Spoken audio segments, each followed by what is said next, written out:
Welcome back, everyone. This is Dave from the Core Productions Deep Dive TV podcast. My co-host Stacie and special guest, honorary guest, Brian Greene from QuantumLeapAlexPlace.com.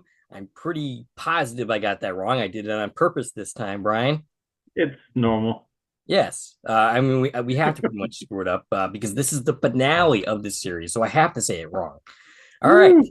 So we are here to talk about Quantum Leap Season 5, Episode 22, titled Mirror Image, the series finale of Quantum Leap. That's pretty crazy. The episode description reads as follows. On 8th August 1953, Sam leaps into himself in a tavern in the middle of a coal mining town filled with familiar faces and gets an opportunity to change Al's life. The episode was written by Donald P. Belzerio, the creator of the series. He wrote the final one. The episode was directed by James Whitmore Jr., who wrote quite a few episodes throughout the series and even appeared in a few. He gets a cameo appearance in this one as well. The episode takes place on August 8th, 1953, and originally aired on May 5th, 1993. Before going any further, I'll tell you a couple of things. One, this is not a sport-free podcast. If you haven't watched the episode, I highly recommend you go and check it out, and then come back and give us a listen. Secondly, if you're listening on the platforms of this podcast now available on, please follow. And feel free to check out our YouTube channel, Core Productions, where additional content can be discovered, both Quantum Leap related and otherwise. If you're already on our YouTube channel, please like, share, and comment, and subscribe to our channel. All right, here we are for the final episode. I gotta say, guys, before I even get into my shoutouts, I've been dreading talking about this episode for years, and I've said that in this podcast numerous times, and there's a couple reasons for that. One, this is the final episode, and it kind of feels like the end of a journey, even though really when it comes down to it, that's not actually true, because we will wrap around and continue talking about this series, getting all the episodes that me and Stacie missed, and basically, from when I did episode 1 till now, it's been an incredible journey. I've gotten a chance to meet many people, both who commented and made some friends. Like I get to call Brian Greene from the wow. I get to say that's the other thing is if I screw up, it's gonna be a lot harder to cover my edits. So we're just gonna roll with it. You can watch me do live screw up, in person. As you're watching this thing, you can actually see me mangle the English language out loud. But anyway, or in person or video, whatever. All right. So, but yeah, I mean, I get to call Brian Greene friend. Brian Greene, who I've perused his site for many, many years now, since at least 20 years. I won a season 4 DVD from them. I mentioned that a couple of times to Brian. And, I got to know Albie and Chris and all the people that, and I got to meet Scott Bakula 4 times, though that technically hasn't happened yet. The 4th time, I mean. It's gonna, don't jinx it. It will happen. The 4th time will happen, but so far it's just been 3. And, all the people I've gotten to know over the years, like I said, it's been an incredible journey. The other reason that I've been dreading talking about this episode for years is my feelings about this episode are quite complicated. I don't know if I can sit here and objectively measure whether this is a good episode, a bad episode. There's definitely 3 ways to evaluate it: as a regular episode of Quantum Leap, which I think is impossible to do, but as a season finale and as a series finale.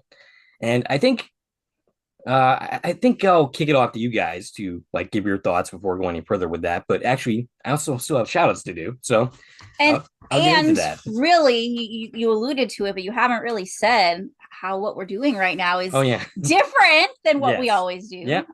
Anybody watching on YouTube right now can see we're on video today. Yes. Assuming we don't change our mind, then you can cut that part out. Right. You can see me. If you're listening on a podcast platform, head over to YouTube where you can watch the full video recording of this session, which is not how we normally do this. So yeah, we're this is not normal. Everything's wrong right now. Yeah, we thought we should do something special. Feels like it. Yeah, we thought we should do something special for the series finale and record it and have it viewed with us talking directly to the camera. That's not something we normally do. So you're gonna see us, looking at our notes. You're gonna see how the sausage is lots made. and lots of notes. This is how we do this. Yeah. Yeah. I got 11 pages for the finale, which is about twice as much as I usually have in recent times. I think I've had like 4 or 5 pages in the last couple episodes. But for the finale, I have 11 pages plus my shout outs. But yeah, so you're going to see us basically, you're going to see how the sausage is made. You're going to see how we do things, though we're usually on the other side of the Yes, table. we are looking at our mirror image because that's where we usually sit, over there in those chairs. And we're on the wrong side of the table because this is where we sit for interviews and stuff. All right. So it's a little weird. Yes. All right. So, Brian, how are you feeling today? yeah. Well, I'm sitting in my kitchen. I mean, at Al's place, as you can see behind me. So I'm feeling great. It's fitting to have you here because you know, the site that you currently run and have for many years now gets its name from this very episode. It does. So, and I think that it must hold a special place in your heart just for those reasons.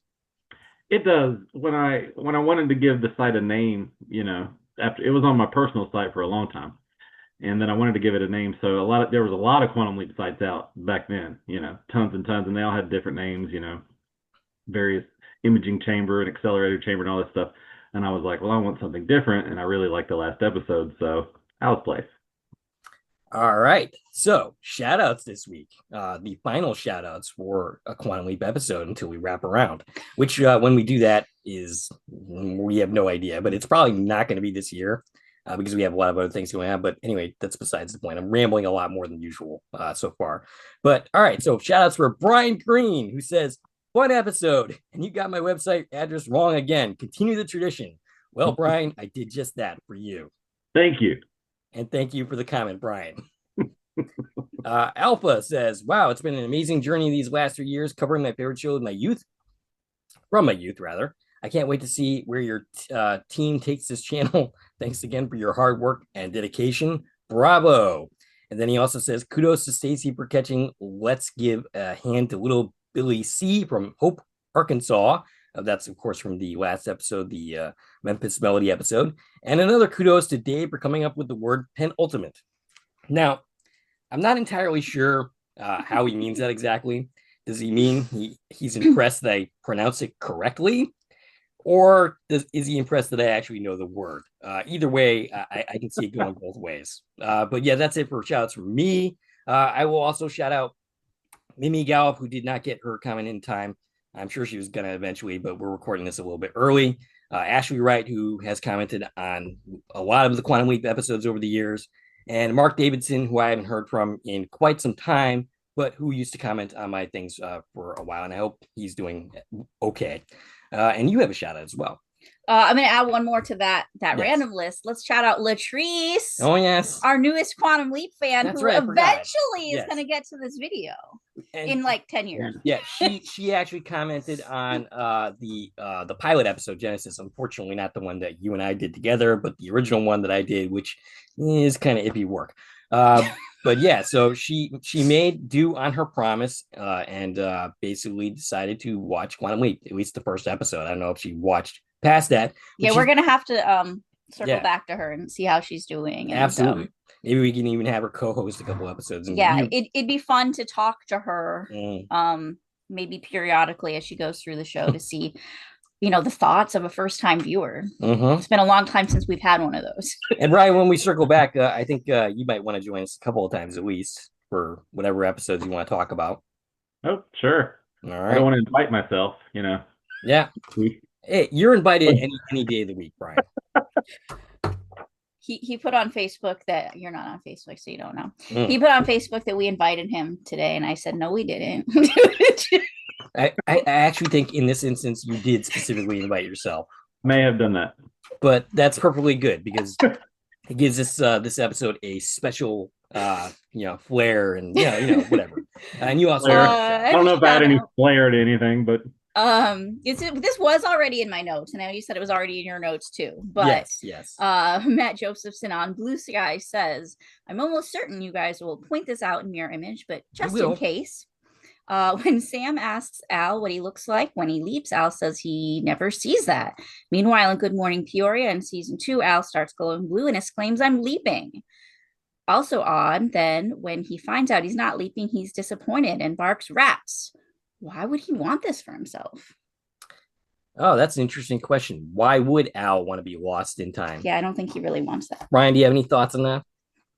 No, I do remember that. And there's also a place in what is it? Animal Frat, where they're out on the street, and Al goes, he's gonna solve the problem or whatever, and he goes, and then you're out of here. Like he knows what it looks like. So it's been twice in the series at least that he said that he knew Yeah, what it looked like. definitely. It was definitely contradicted at least once, and I guess in Animal Frat as well. I didn't remember that specific I example. remember but something about yeah, that episode. Yeah. but yeah, I mean, like that line from Al bugged me as far back as when I was originally watching the episode when I was 13 years old because I do better. So before we get into the episode, Brian, do you have something to tell us? Oh yeah, okay. So we're gonna do a contest. A fan named Jessica has sent me a bunch of stuff, and this shirt is from the first Quantum Leap convention. I don't know if you can see it because of the thing. You got to keep it right on you. Yeah. Okay. First Quantum Leap convention ever in California, March 1st, 1992. So we're going to give this away, and all you have to do is watch this whole podcast. During it, I am going to say 5 keywords, and I will say what they are, and you'll know when it happens. So write them down, email them to me, and we're going to do a drawing in a couple of weeks on October 10th or 11th. The deadline's the 10th, so we'll probably do it on the 11th. And then whoever wins that will get this shirt mailed to them. Simple as Well, that sounds fun, Brian. Can I play? No. no. Mm. No, you're out. It's a medium size too, so if that matters. All right. So, Stacie, your thoughts on the series finale of Mirror Image? Oh, geez. I know it's a hard one. I mean, of course, I love the episode. There's a lot of good stuff. It's touchy-feely every time you watch it. It just leaves so many questions, though, right? Like, there's definitely a lot that I think we can discuss today. Oh, there absolutely is. I love how we got to see a lot of familiar faces and they brought people back. I'm confused by some of that. And we'll talk about that as we go. I don't know. I know you said, Deborah explaining it fixed the ending for you, but no. It didn't fix it for me. And I'll get to that in a bit, but it didn't fix the ending for me. I still have problems with the ending. I understand what Deborah was going for, and her explaining what she was going for helped me heal that 30-year gaping wound. But the execution of the ending, I still have a problem with. But we'll talk about that more. Are you done with your thoughts for the time being? I mean, I have lots of thoughts, but of course. We'll do them when we get there. All right. So, Brian Greene, your thoughts on this week's episode, the finale. Well, when I first saw it and I watched it live, at the end, you're just like, what just happened?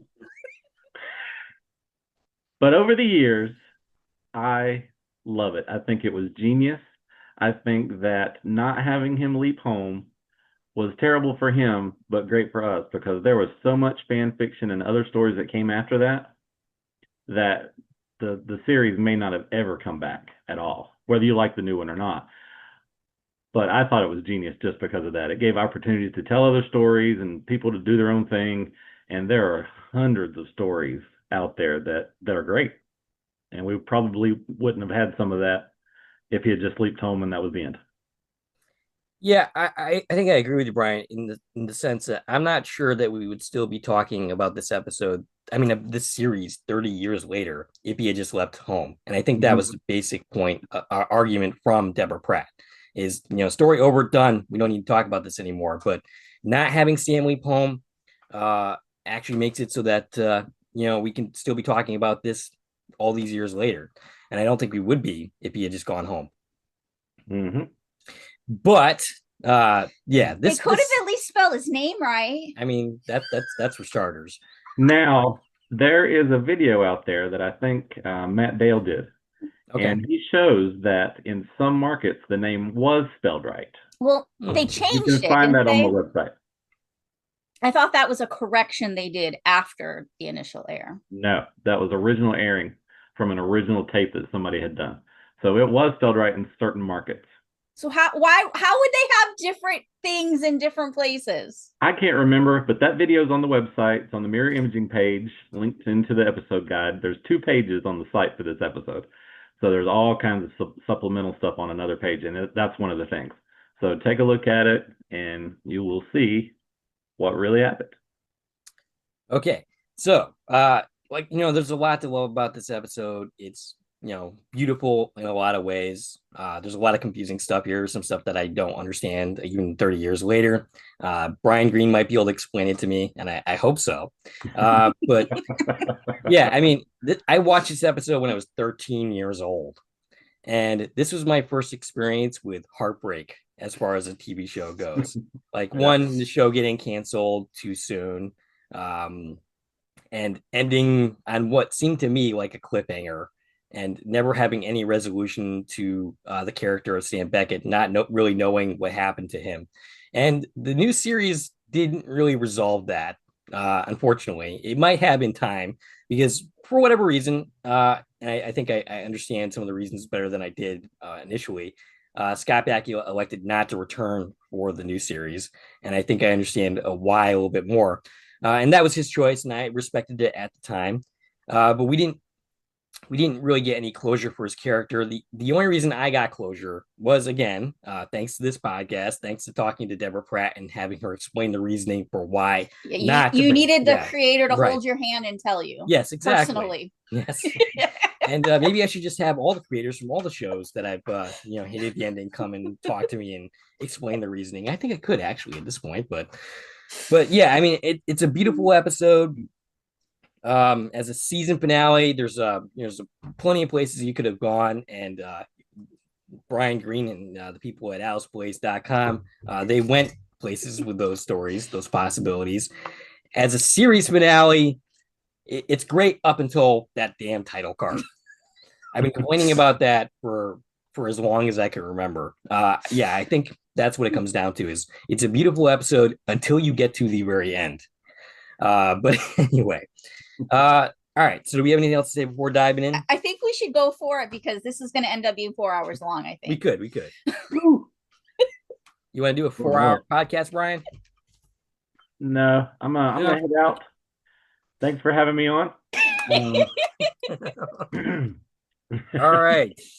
So we begin the episode with Sam walking into a bar. This is not the beginning of a joke. This is actually what happens. Where we meet Al, the bartender, though, of course, at this point, we don't know his name. It's not Brian Greene. It is not.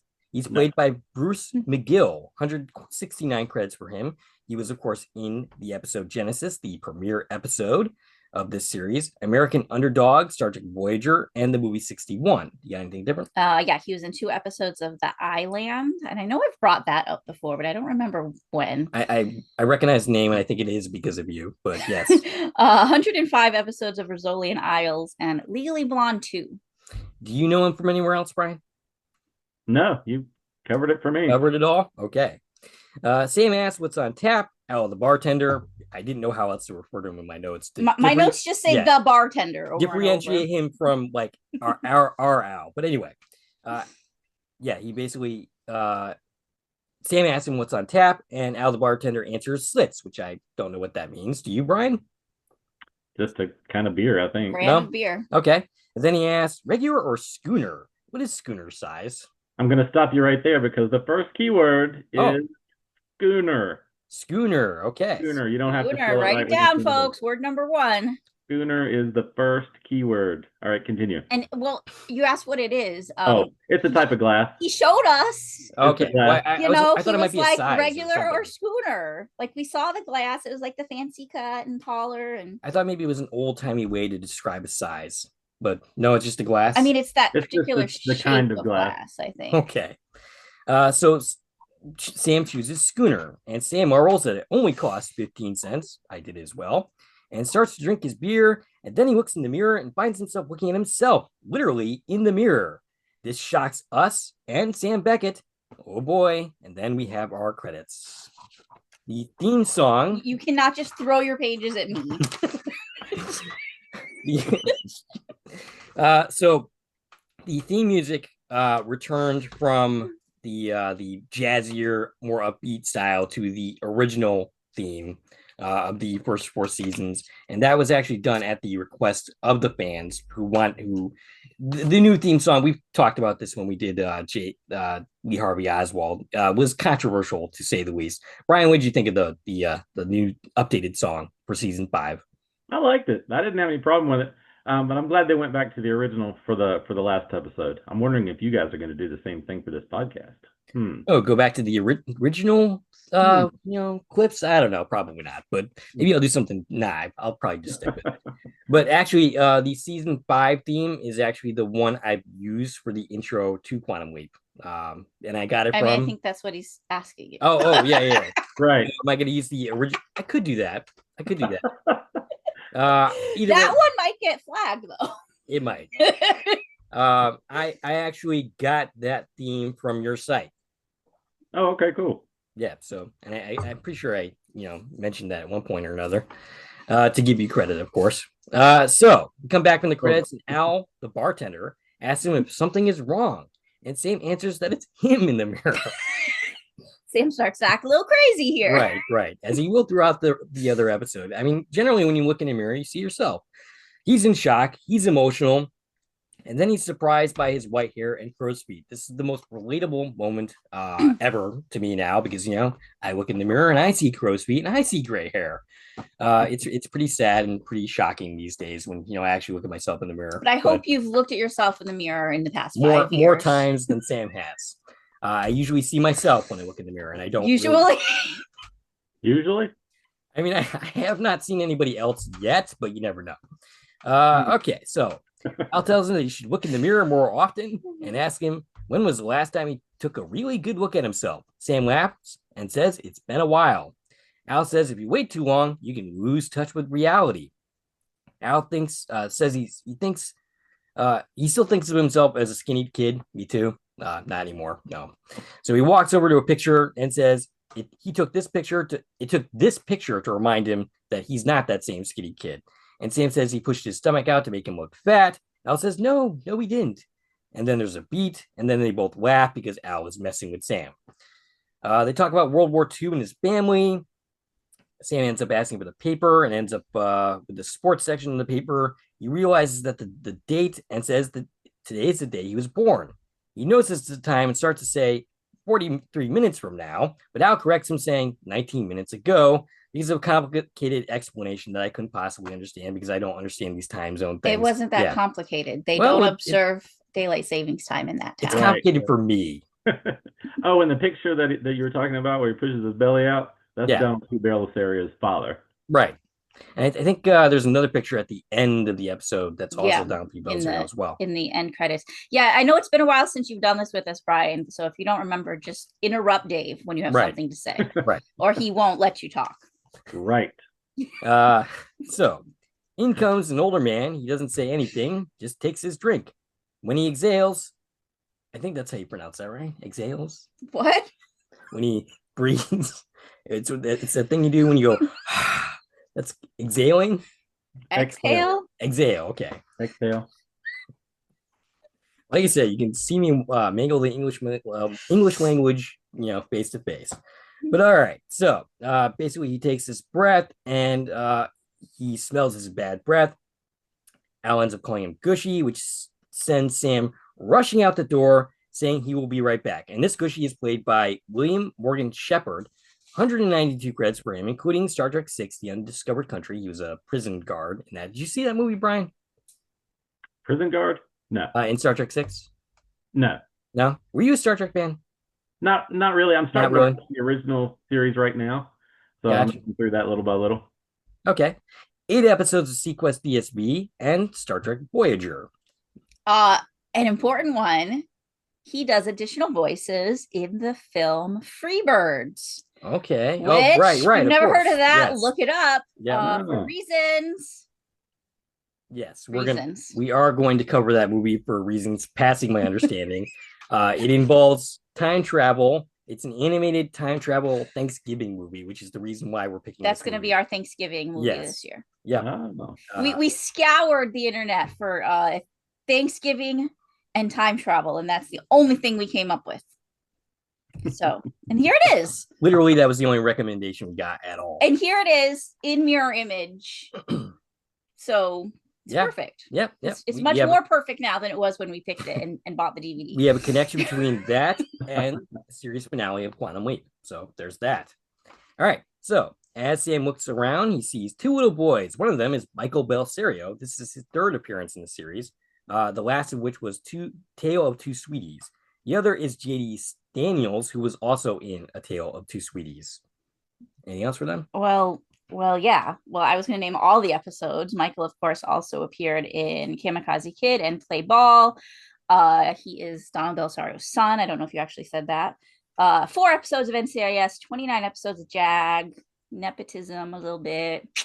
JD Daniels was in an episode of Full House, 2 episodes of The Nanny, and did a bunch of voice work. It may be nepotism, but he was a decent actor. He did a decent job. I mean, I don't have a problem with that, but that's like the only thing on his filmography that stood out was other Belisarius productions. Did you get a chance to meet Michael by any chance, Brian? No, never had it. So he goes back in and says he called. First he takes a look at the very sign that is currently right behind Brian that says Al's Place. So now he knows the bartender's name. Well, he already knew his name, didn't he? Did he? I don't think he did. Oh. Did he, Brian? I don't think so at that point. No. Yeah, so he goes back inside and says he called that man Gushy. Al confirms this. Sam confirms the bartender's name is Al, asks if it's Calabici. Al is basically like, no, it's not Calabici. Sam says he knows a Gushy, which isn't a common household name, and he knows an Al. Al points out that is actually a pretty common name. Sam says, but not Gushy, and the Gushy he knows has the same terrible breath. You also recognize the 2 boys out front. Al says, don't all boys look a little bit alike? Yeah, I suppose that's true. I have a question. I'm just going to... Okay. Why is Al the bartender trying so hard to gaslight Sam? I mean, he does throughout the entire episode. No, but eventually he admits yeah. But at this point, he's trying so hard to convince him, you don't recognize anybody. I don't know, whatever this is, and I don't know quite what this is. Basically, the bartender thinks Sam is not ready for the information that he is eventually going to get. Sure, you're not going to give him information, but why are you trying to gaslight him and thinking he's crazy and these things aren't happening?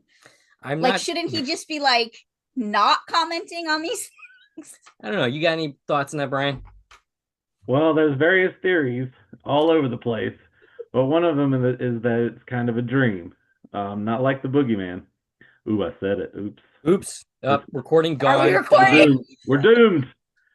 But like the Wizard of Oz, he goes in and there's people that look like people that he knows, but with different names and all this stuff. So it could be sort of a dream where he's caught in time.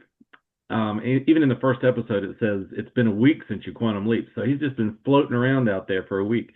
So what if in his mind he is imagining this and trying to convince himself of what's really happened to him and how to do it? Well, my question to that would be, eventually Al does find Sam.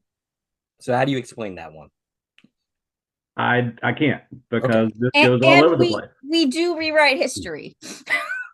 Yep. I mean, I guess the bar part of it could be a dream, and then Al is actually a person there who's actually talking to Sam, and then he legit leaps to where he does at the end of the episode to change history, if that makes any sense. But yeah.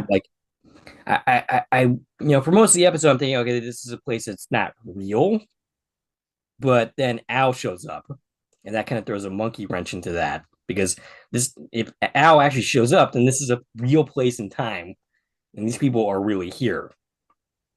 Unless, of course, Al never gets to Sam, and that's just part of the dream. He just imagines him, or something along those lines. I think we're getting off of where we're at. But anyway, that happened in the Boogeyman.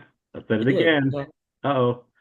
But Al Yeah, wasn't second time. You're really really touching me there, here, was Brian. he? Do you remember we're actually trying to record this through a unstable computer?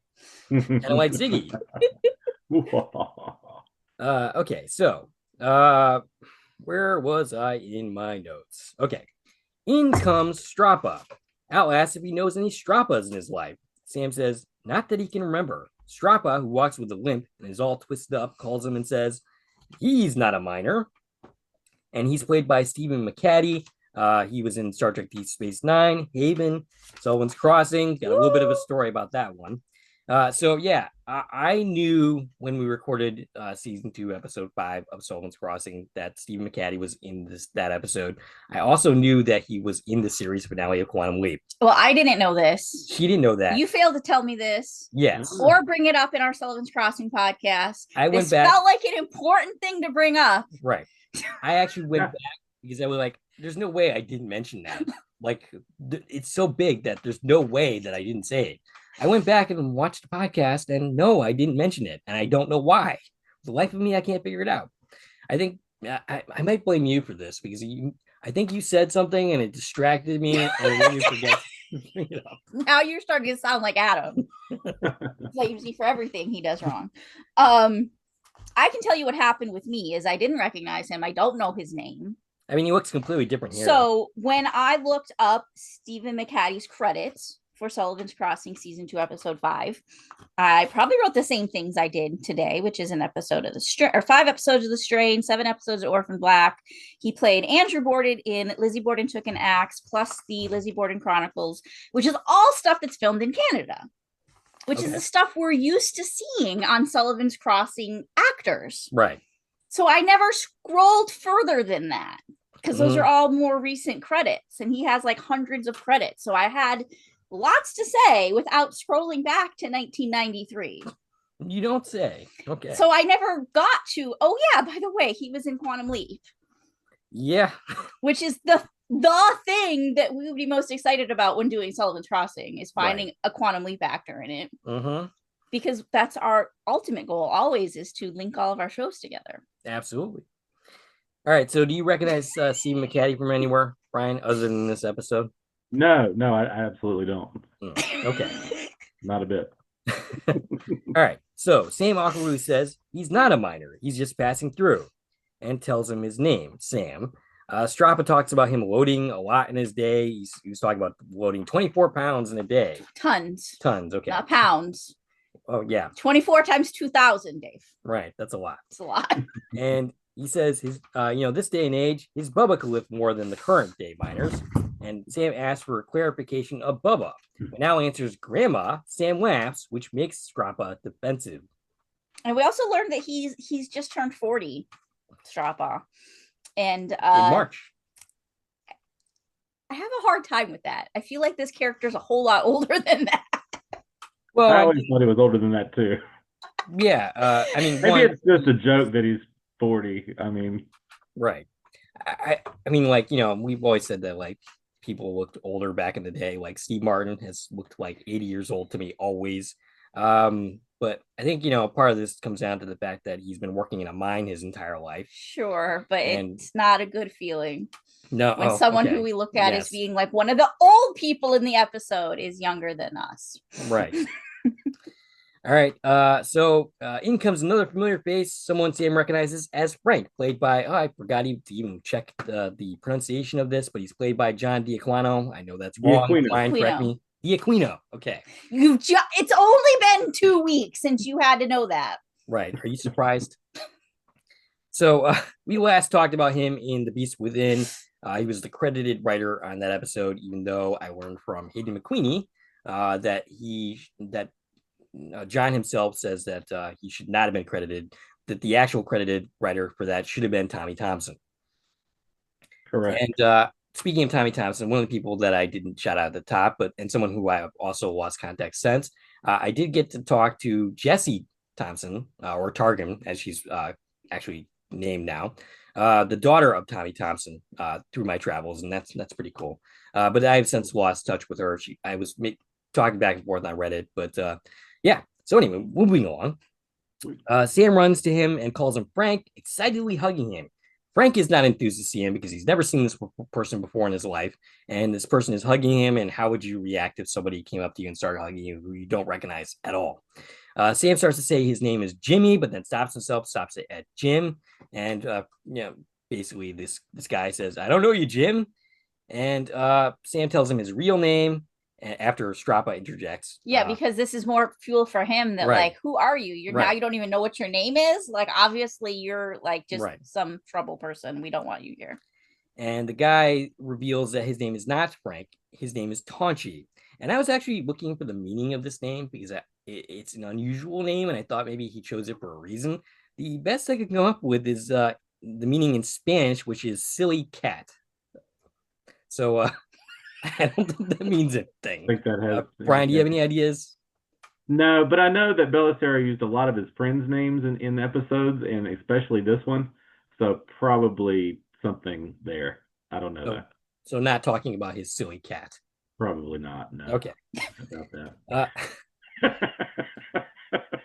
that. Sam starts to ask about his brother, which puts Taunchi on the defensive. Sam starts to describe Jimmy in clinical terms, but this just makes Frank, or Taunchi rather, more angry.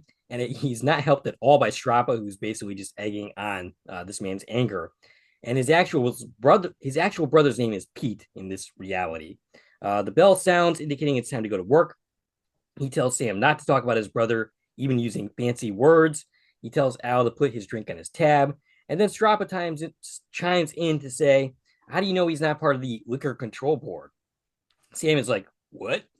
And basically Al clarifies that it's illegal to run a tab in Pennsylvania. If he were the liquor control board, he would lose his license. Strappa starts to insist he prove who he is. Sam takes out his wallet, which has Velcro that confuses everyone because nobody knows what that is in 1953. And that actually brings up a point. Why is he dressed in the manner that he is? That's a very good question. That's true. Yep. Where did these clothes come from? Right. But he has his own wallet from the day he left. Right. And actually, why would he even be carrying his wallet with him in that Fermi suit that he was wearing in the pilot episode? Wouldn't have been. So how did he get these clothes, and why does he have his wallet? This is another part of the dream scenario that people believe could be part of it, because he's imagining himself in his regular clothes with all his regular stuff. More evidence. And I feel like I don't feel like these would even be his regular clothes, though. Like, they seem period accurate. Yeah. He's not wearing anything, glowing or anything like that. Yeah, and could he have earrings, left those at home. Could he have leaped into someone and Al the bartender just made him see himself like he does the other people in the mirror? Maybe. Actually, that makes sense. Maybe he's not actually himself. But why is he seeing his wallet? I don't know. Because it's a dream. Yeah, I can't explain that. Okay, but he has his wallet. I gotta stop for just a second, because I feel like I should have said this before. I'm 99.9% positive it's pronounced Stalpa. Stapa? I thought it was Strappa. Yeah, there's no R in it. No. I want to put an R in it every time I say it, but there's no R in it. Yeah. Oh, what do you know? I'm mispronouncing words again. That's okay. You've only done it for like 45 minutes, so. How old are you? 44. 44 years. Yes. 44 years. Speaking of interrupting, have we gotten to any more keywords yet? Not yet, but we're getting close. Okay, keep listening then. What are we talking about? A Velcro wallet. Yes, and why he has it. And now I got to find my notes again. So yeah, he looks at his own picture in the wallet, and it's a holographic, futuristic 1999. 5. It was issued. Oh, okay. It was issued in 1995. Right, because, It expires in 1998, and it's got this cool holographic image. I want one of those. Why didn't we ever get a holographic wallet? Right? We've never had like our ID show multiple angles of our face. It's not quite as it's kind of low on the list of the things I want. I still want a hoverboard more than that, but still, this is one of those things I want, definitely. So yeah, Taunchi, yeah, he looks at his picture, he puts it away, realizing I can't show him this. And he says, you know what? It's actually none of your business who I am. And Taunchi is prepared to fight over it, being egged on by Stapa. Stapa? How do you Stapa? Okay. But Al diffuses the situation and tells Taunchi he's going to be late for work. Tanchi takes his drink and then leaves. Sam again looks at his wall, and it's this futuristic thing. And then we cut to the present day, where 1999 present day, where Gushy, played by the late Dennis Wolfberg for the fifth and final time, is informing Al that there is no one here to Al. And he's making his first appearance 11 minutes and 45 seconds into the episode. This will probably be the last time I ever bring that up. When we wrap around, I don't think I'm going to, mark when Al actually shows up in the episode. But yeah, Al says this is impossible. If there's no one here, that means he had to leap into himself. I find it funny that they're having this conversation in the waiting room. Right. So like they go in the waiting room and they're like looking around, like, are we sure there's nobody here? Like, why did we need to go in the waiting room to confirm there's nobody in the waiting room? I mean, maybe the leapee is playing a game of hide and seek. Maybe he leaped into an ant or something. Right. You never know. He leapt into a chimp. But yeah, Gushy says Ziggy gives him leaping as himself as a 99.2 probability. Is that the last time we're going to get a probability from Ziggy in this series? Yeah. I think so. Yeah. Al says... Also, how do they know that? Where is that percentage coming from? I don't know. Al says, then how in the hell are they supposed to find him? Gushy says they aren't sure that they can. Hey, Brian, did you get a chance to meet Dennis Wolfberg by any chance? No, I never did. I was thinking he might have been at that the Leap convention, but he wouldn't have been because he died well before that. He actually died like maybe a year after this episode. Do you know the cause of death by chance? I can't remember. I can look it up and let you know in just a second. I've got it here somewhere. Right. Well, I'll keep talking while you do that. Sure. So we cut to a more crowded Al's place. It's now hopping. Must be happy hour. All the miners got off of their shift. Yeah. So the only things that exist in this town is the mine and the bar, because they just go back and forth between those two places the entire time we're here. Everybody, every person, that's all they do. They stop between tasks and they come have a drink and they leave again. I mean, there are some houses that we saw briefly, but yeah, basically these guys are just a bunch of drunks. And, given their profession, can you really blame them? So Sam is narrating that it's the day he was born, and instead of nursing in his mother's breast, and too much information there, Sam, he was nursing his third beer, trying to make sense of this bizarre leap, and that he was himself with the gray hair and crow's feet and all. And what wrong he was there to right, and where in God's name was Al, he's not sure.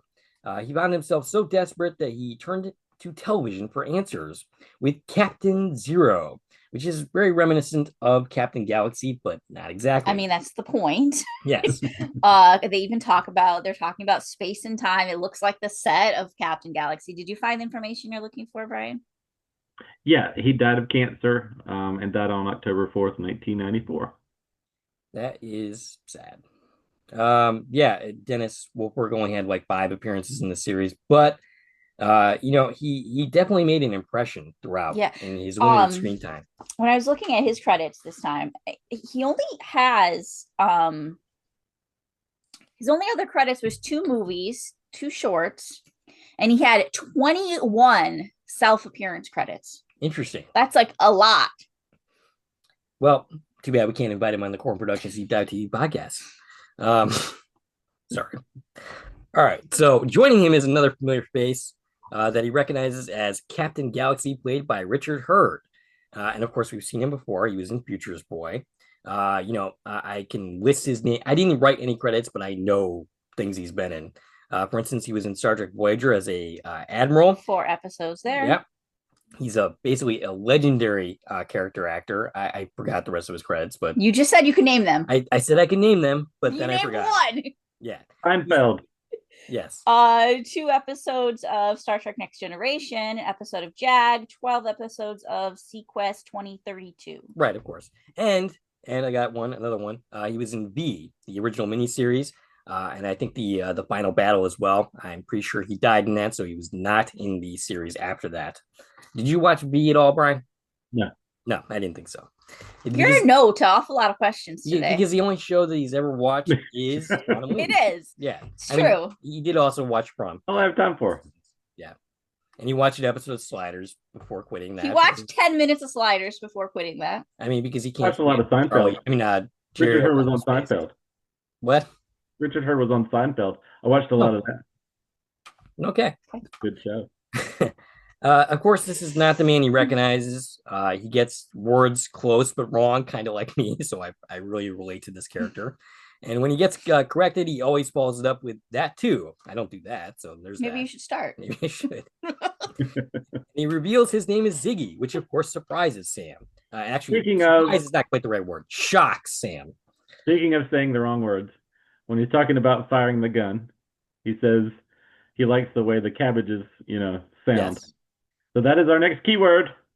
Cabbages? Cabbages, word number 2. Cabbages. Okay. All right, so that's word number 2. Sam describes Ziggy as someone who figures things out. This Ziggy says she must not be much of a looker, and Sam says he wouldn't let her hear you say that. Stapa. Just say Strappa. Strappa. I'm just gonna be screwed up for the rest of my life. But anyway, Strappa finds a machine gun. He's basically making fun of Ziggy, who didn't qualify for machine gunning in World War II. He describes shooting a machine gun, and this, of course, is where that word comes from.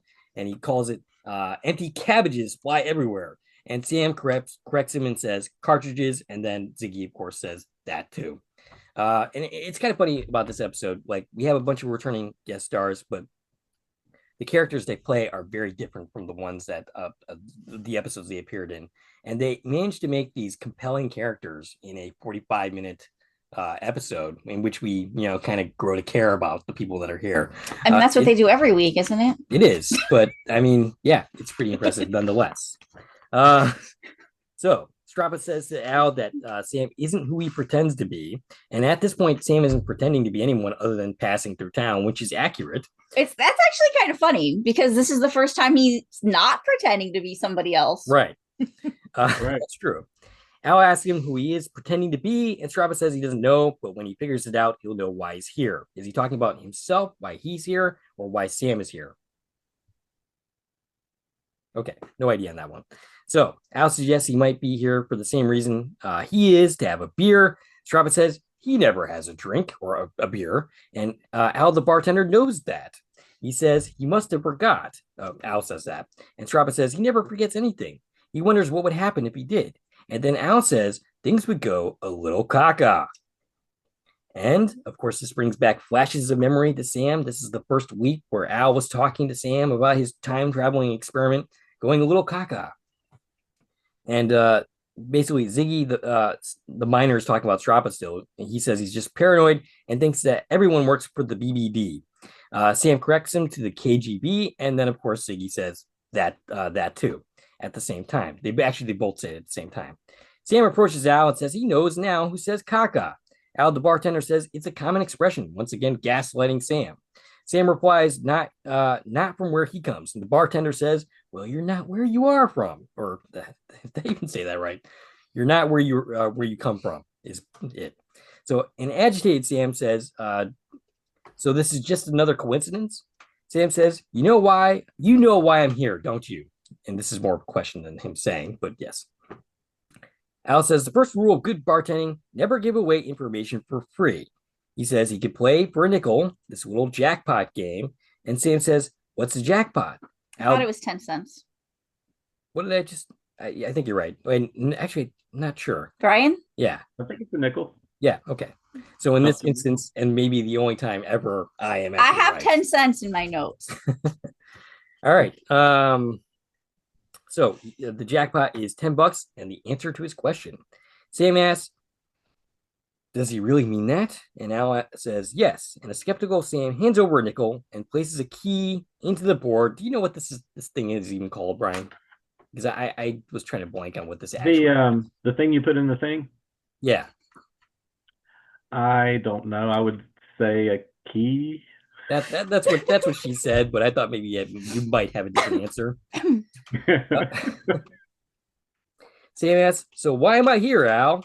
And Al's like, did you hit the jackpot? He says it like, he's talking to a 5-year-old. And Sam admits, no, he did not. Okay, how much money does he have in his wallet? Because why does he not just keep buying pulls? And speaking of which, when is that money from? Because does he have like coins from like 1999? in his pocket? You would think so, because he had his own wallet. It's Right. probably not Right. 1950s coins. Yeah. Good point. But he's been paying with coins. How much money does he have on him? It's got to be enough to buy a few more pulls at least. Right. Yeah, he could try again. Why are you not continuing to try? If he just promised, you can actually get your answer. Maybe he only has like one shot at that, and that's it. But he doesn't try. He doesn't Right. say, "Let me keep going." Fair enough. He just gives up. That's true. He's a quitter.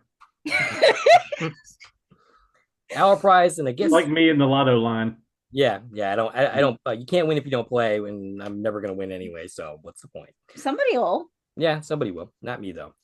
Then I guess you'll have to figure that out for yourself, Sam. Al says, and then gives him this kind of friendly smile. Do you think he would have told him if he hit the jackpot? I think Al is a man of his word, and yes, he absolutely would have. What do you think? I don't know. I was looking up whether it was a nickel or a dime, and I lost track. It's a nickel, by the way. It is a nickel. Okay. I am right. First time ever. There are discrepancies, and you were right, and not me. Yeah. So, I think he probably rigged the game. Honestly, I don't think there was a chance. You don't think there? You think it was already like won the jackpot? I don't think that Sam was going to win no matter what. I think Al made sure of that, so he was never going to actually win that contest or that gambling bet, whatever. So 1999, our Al asks Gushy, "How long is this going to take?" Gushy answers, "It could take a month." Al is shocked and says, "You expect me to be in the imaging chamber for a month?" Gushy says that they can acquire a neuron lock in as little as 2 weeks. What's the difference? 80% chance. Okay. So they could do that. So. Well, there was another. Okay, there was another prediction. Oh yeah. That was another percentage right there. Oh, yeah. Yep. There we go. An 80% chance they could acquire a neuron lock in as little as 2.5 weeks. So if you acquire a neuron lock, and I'm a little confused as how this works because I'm not a quantum physicist or anything like that, but why couldn't he then just find Sam in 2 weeks? Got an answer for me? The episode would have been over too soon, and we still got another 30 minutes to go. All right. Well, 2.5 weeks would not be too soon. He does end up finding him the same day. Right. Yes. But this goes back to what I said, 2 weeks ago is they couldn't find, they said it's going to take a month to find him here. But when he leaped into 1862, they found him in a couple hours and thought then like, oh, we thought we'd never find you because we didn't know where to look. So how'd they find him so fast then? The only thing I can think of that is that the person in the waiting room was in a uniform. Well, not in uniform, but speaking about maybe what's going on, and they said that he wasn't saying anything. All they got out of him was that his name was John, and he wouldn't tell them anything. Well, that's true. Yeah, no clue. So they just found him. It took a couple hours, which it always does. In the deleted scene that you can also see on the website, thanks to Matt Dale again, Beth said something about you found him last time and that it was good luck. So it was luck. Just luck. There we have it. All right. Al isn't any more impressed by this, the fact that he could be in there for 2 weeks. He steps into the imaging chamber, and this is actually really cool because we have never actually seen this in the series where he starts to we have that little cyclone effect where they're going through the time looking for Sam. It's a really cool effect. And Al to Sam says, he knows he's out there somewhere. Lock on to me, buddy. Lock on. With Sam is talking about the H-bomb. They are all laughing together, and we are joined now by Dan Butler, credited as Mudda, who was in the episode Southern Comforts. I don't have other credits for him, but I do know that he was also in Frasier, and he was basically one of the stars of that series, and he was also in Enemy of the State. He was in 6 episodes of The Mist, the 2017 one, 34 episodes of Hey Arnold, an episode of Star Trek Voyager, and an episode of X-Files. Yep. All right. So Ziggy makes a comment that he screws up again, and Strappa makes fun of him for it and says he doubts he knows his own name. Ziggy gives it. What is he? He was trying to spell his name. Well, he first says his name, and then Strappa asks him. Well, he asked, "Do you want me to spell it?" And Strappa says, Yeah, I would totally love. It's the first time he looks up from his newspaper in a while, and Ziggy starts to try to spell it. He fails miserably. I can spell my own name, so there's Can that. you? Yeah, I'm not going to prove it, but Can you spell Calavici? I can because it was a trivia question, and I got it right. That was a deep cut. Yeah. Um, I want to point out there's this very familial relationship between Stappa and Ziggy. Like they have this whole banter where it's like he's constantly picking on him and teasing him.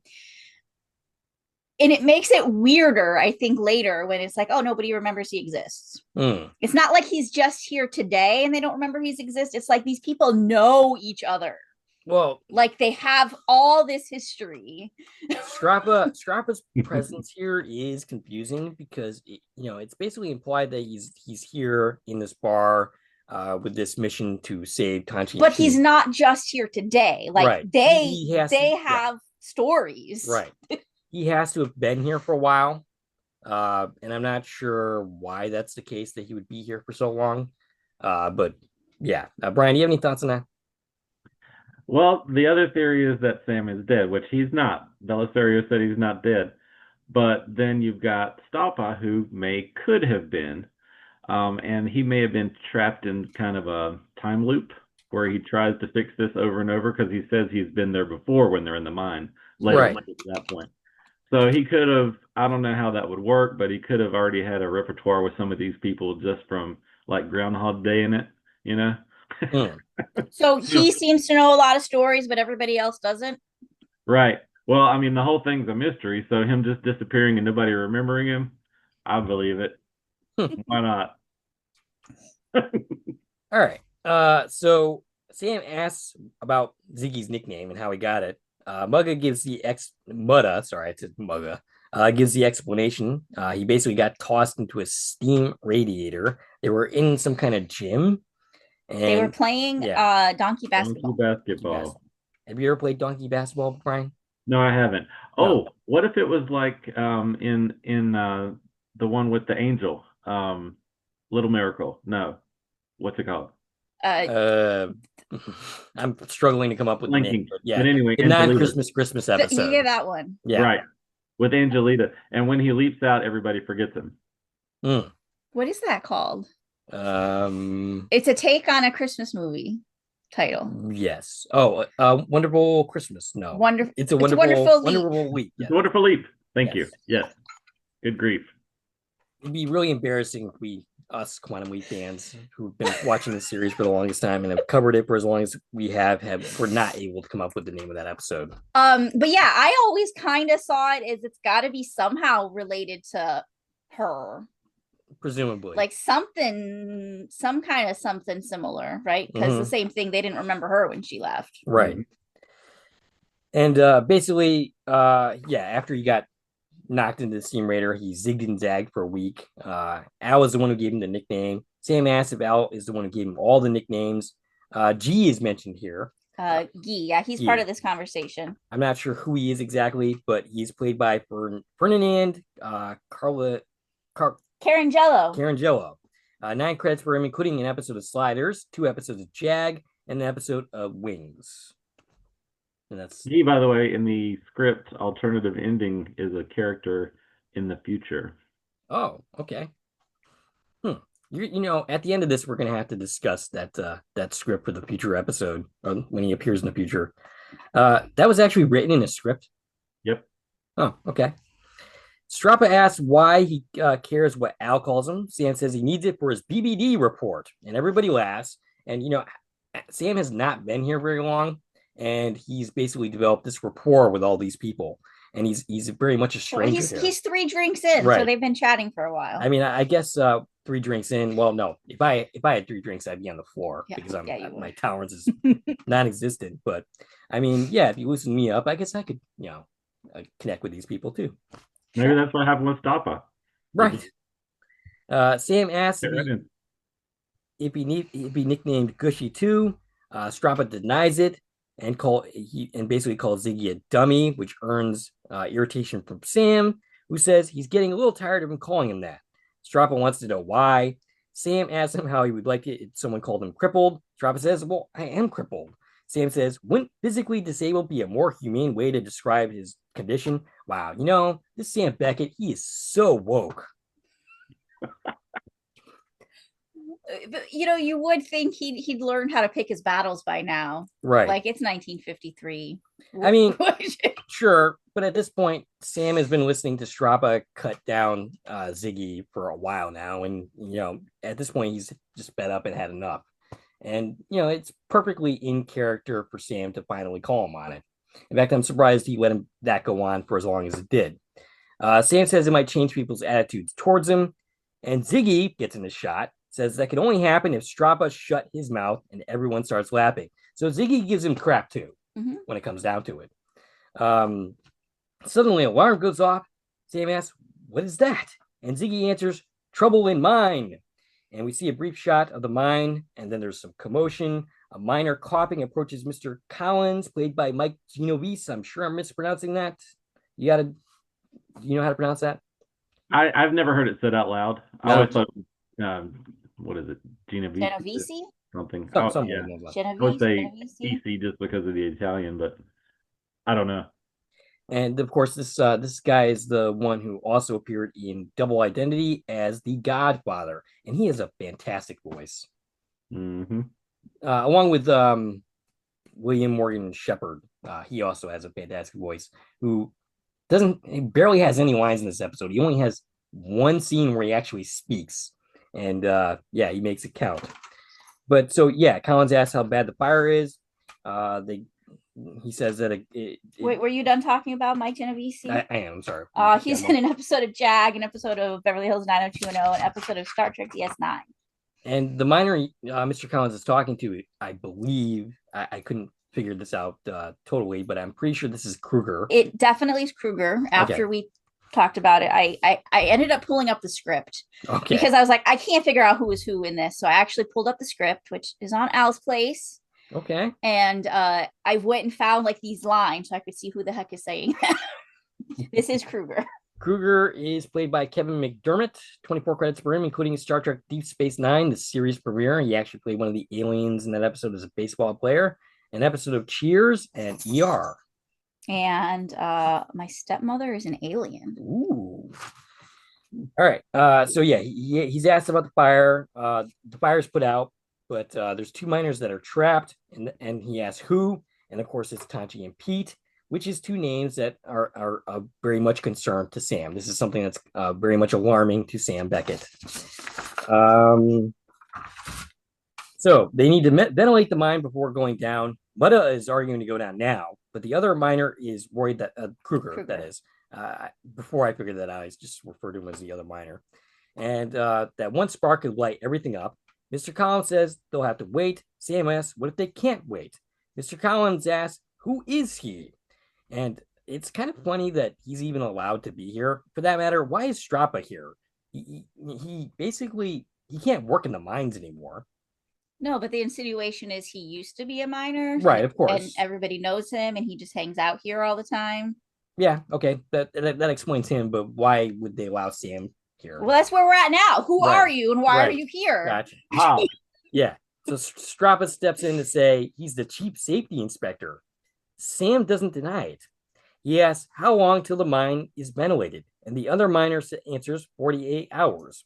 Mutta yells that in 48 hours they'll be dead, and Kruger says they're probably dead already. It's interesting here. Strappa will refer to Mr. Collins as a company man. Do we think the same of Kruger as well? Is he also just a company man who basically just takes the company line, doesn't really care about other miners' lives? Or I don't think so. Him? I think he just has a, I think he genuinely doesn't think it's safe to go down there. Sometimes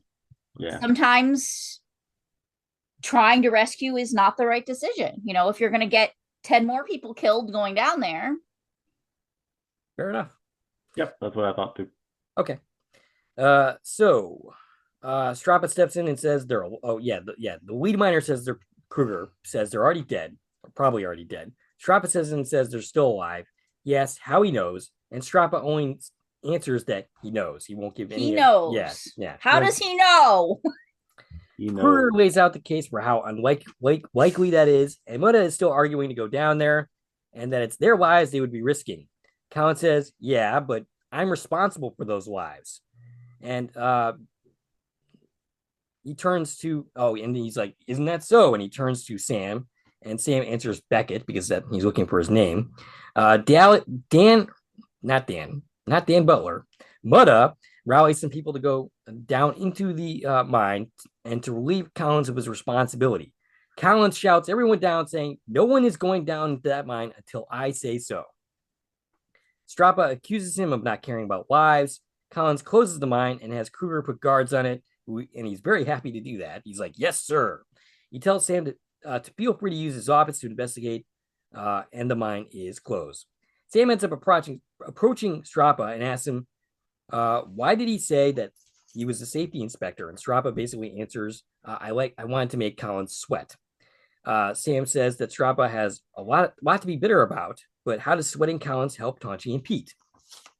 And to my surprise, Strappa actually concedes his point and says, "You're right."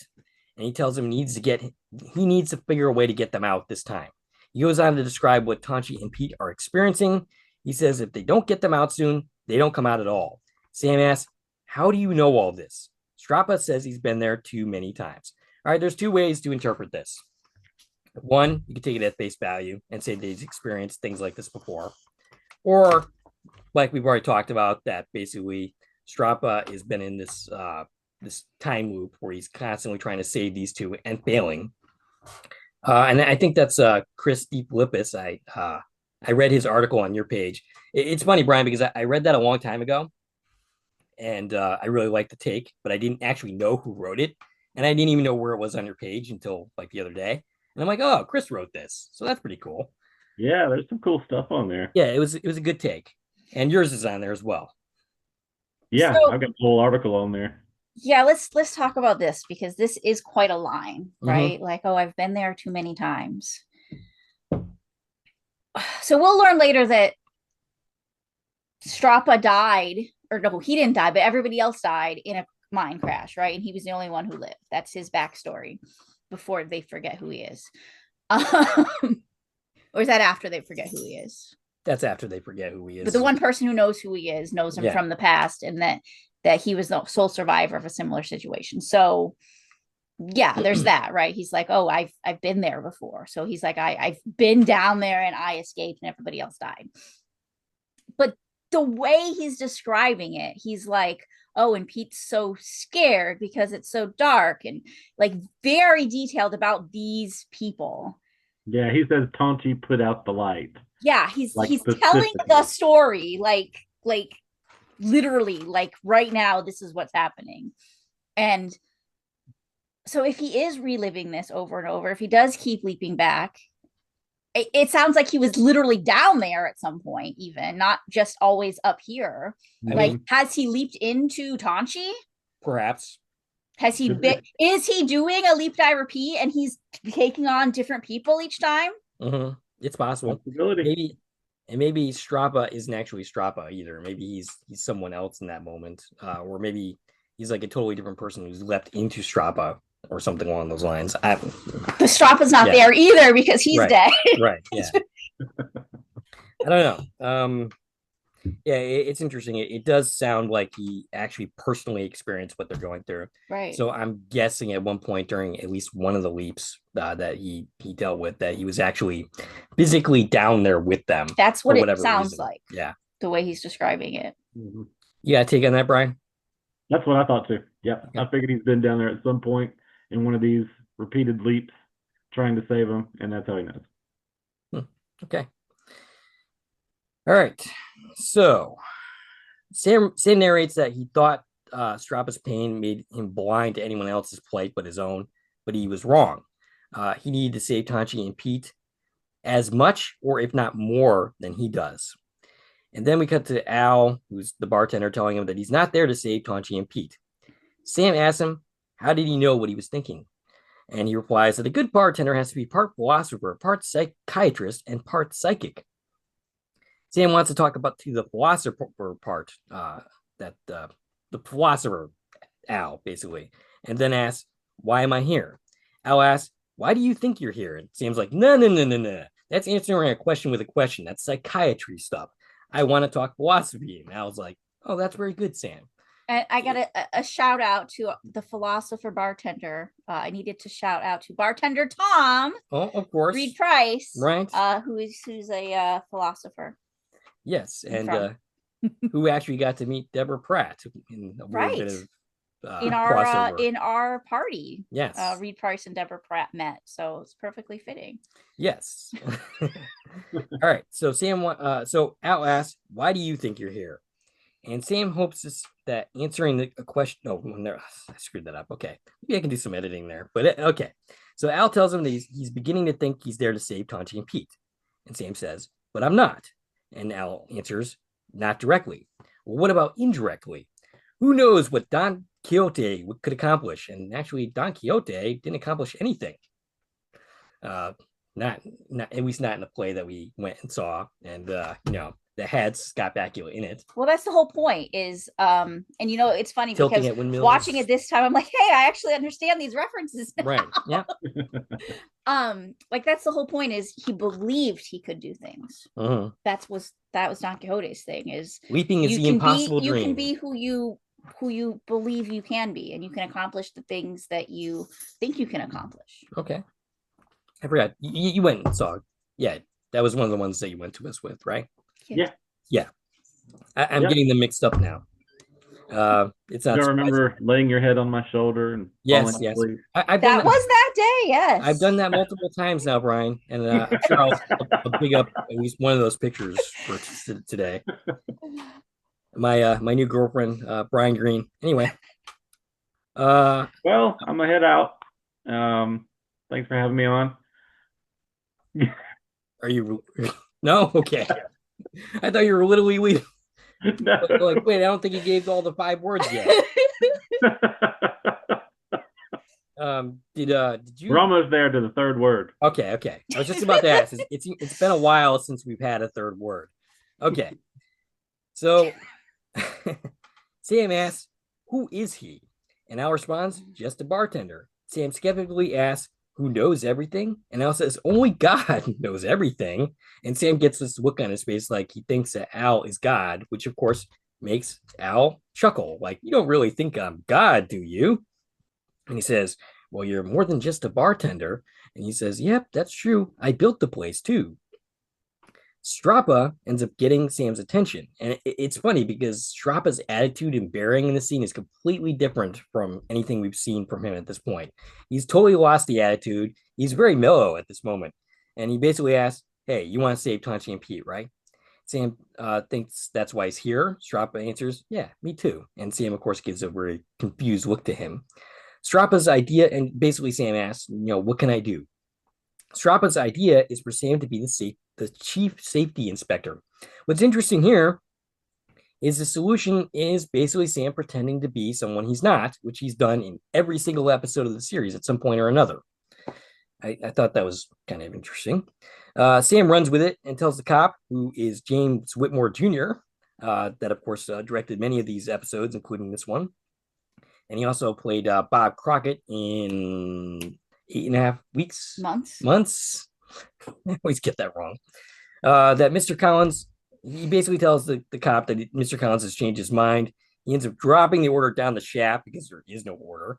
And Sam accuses him of doing it on purpose. And of course, all the miners back him up and agree with this because they're all in on it. Right. Like, they all know what's going on right now. The cop says, okay, I'll go clear this up with Mr. Collins. And Sam is like, okay, well, while you do that, why don't we load up? And, the cop basically says, just let him go, whatever. Ziggy and Mutta proceed, and Sam wants to go with them, but Ziggy and Mutta will not let him do it. They basically tell him that he has done his part. And I think that's kind of interesting because I think part of the reason that Sam is here in this bar is to reflect on his time leaping and to get where he gets at the end of the episode. So while he's part of the solution, he's not actively allowed to participate in it like he normally would. Meanwhile, Al is getting dizzy, but comes up with the idea that Sam is somewhere in time on his birthday. He tells Gushy to start on his first birthday, and Gushy starts 1 year after in 1954. So he's already got it wrong. We know he's got it wrong, but how unfortunate. yes. Sam says to the bartender that he's Don Quixote, then Al is his Sancho, that there isn't anything he wouldn't do for him. Basically, Al wouldn't do for him, is what he's saying. Al, the bartender, says, or you for him. Sam agrees with this, but then says that isn't true. Sam points out there was a time that Al wanted him to do something, but he wouldn't. He says he could have tried, but didn't because he wasn't there to save his marriage. And we see a clip from MIA, Al the hologram, attempting to dance with his wife, Beth. He says he didn't do it because he always follows the rules. Okay, that's a total lie from Sam Beckett. I'll give you a couple of examples right off the top of my head. Starcross, where he fixes it so that Donna marries him, which this episode retroactively makes look even worse because, basically he's widowed his wife and he could have just left her alone and she would have been fine. And of course, he only remembers following the rules. Okay. And then there's the Leap Home Part 1, where he tried to save his father. That didn't work out. He tried to save Katie, and he tried to save Tom Beckett. It didn't work in episode 1. In Part 2, he, of course, does end up saving his brother. But he's told that's not what he's there for. Right. And he misses out on a chance to save Al in that episode. Again. So he was 0-2 at this point, where Sam gets 2 victories and Al gets 0. That wouldn't be corrected until the season 4 finale when he saved Lisa for Al. But yeah, this whole I always follow the rules thing is crap because it's not true. There's plenty of other examples too where I'm he sure. doesn't follow the rules. Yeah. In this one instance, he decided to follow the rules. And yeah. Okay, it's time for another keyword. Oh. The third one is Beth. Oh, of course. Beth. Now, I do remember quite a few people giving Sam flack for his inaction in MIA, his failure to save Al's marriage. Do you remember that controversy? How do you feel about that, Brian? Reword it again. I'm sorry. Basically a lot of fans were giving Sam crap for not saving Al's marriage in MIA. Oh yeah, no, I get it. Yep, and there's been conversations about that for years too, where Sam, obviously fixed his own life a couple of times there, and then didn't do it for Al. So right, yeah, it's kind of funny, but not funny.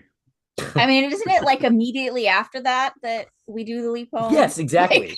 Like watching like those the episodes, moment after refusing to help Al is when he fixes his family. Very next episode, yeah. When I was covering those episodes, I was like, watching these episodes back to back is extremely jarring. it makes Sam look even worse, like watching them all 3 of those episodes together. Just then, the miners returned, all excited. Sam is excited because they saved Tonchi and Pete. Sam calls Pete Jimmy, and of course is corrected. And actually, this is the first time that we actually heard Brad Silverman as Pete and Jimmy actually speak, because he didn't actually talk in the previous episode. Actually, you know what?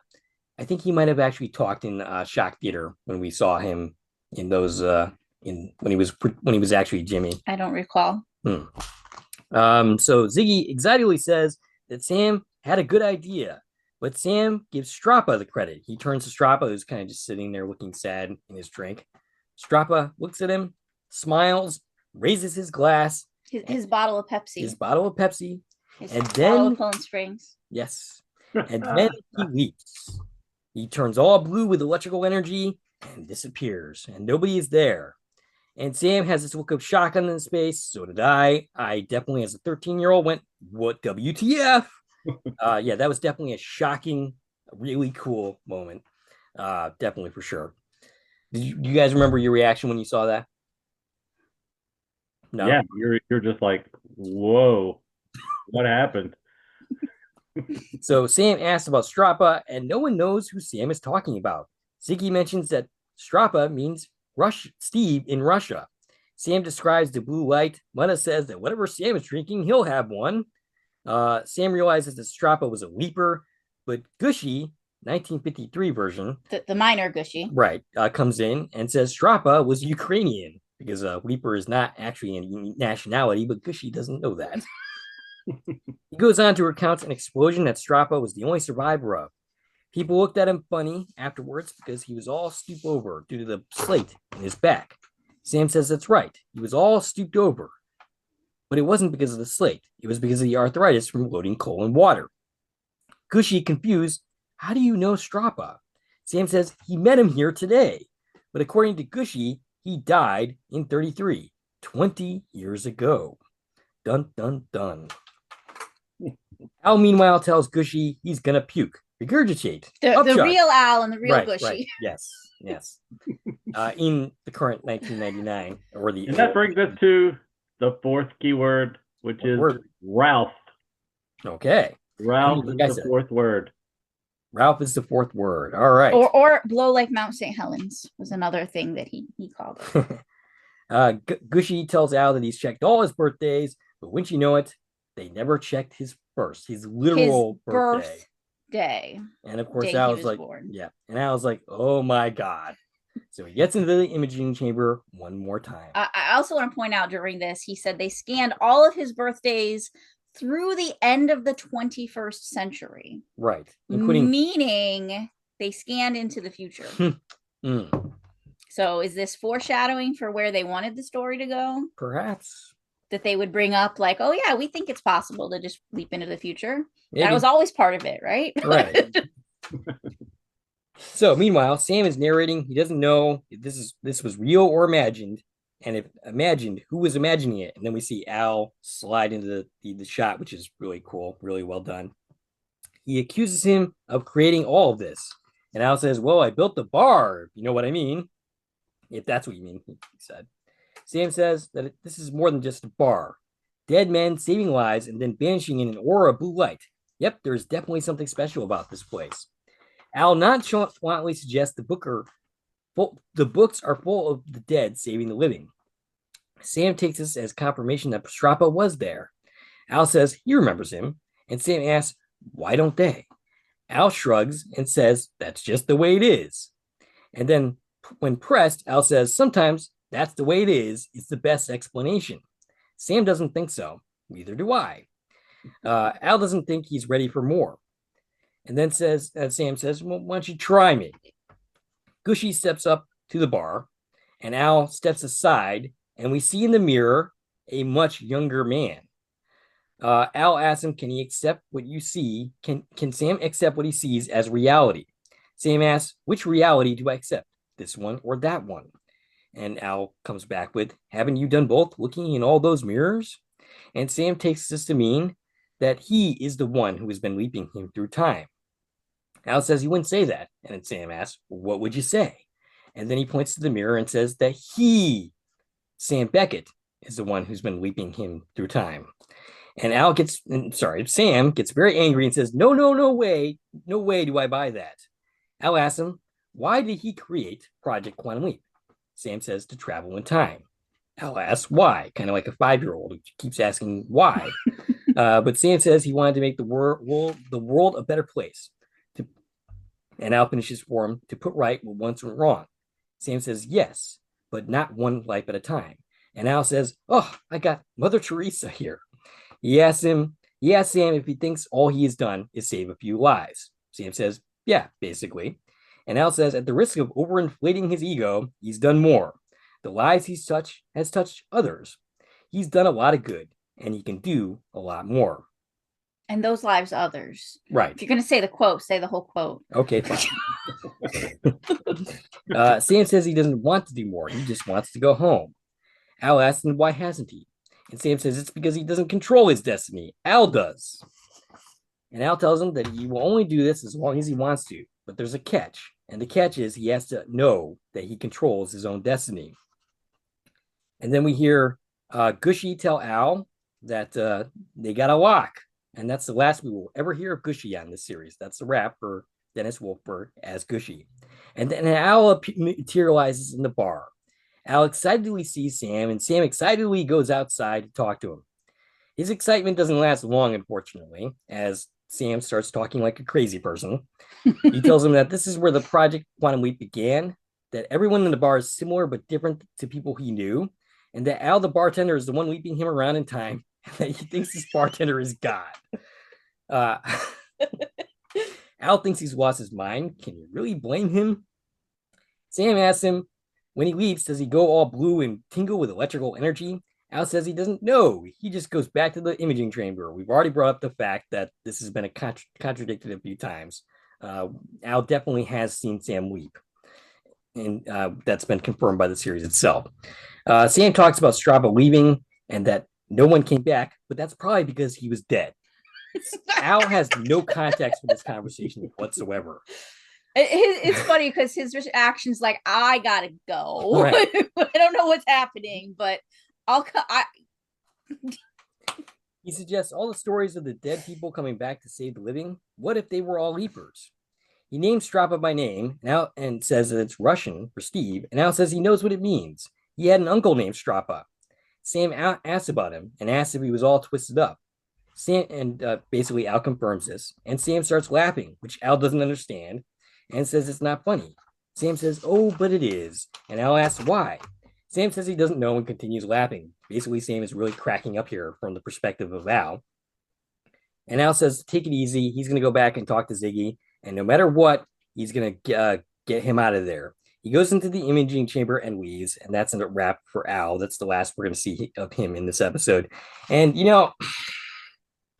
it's really depressing to me that this is the final time that we see Sam Beckett and Al Calvici talk. This is the last interaction. It's really, really sad. I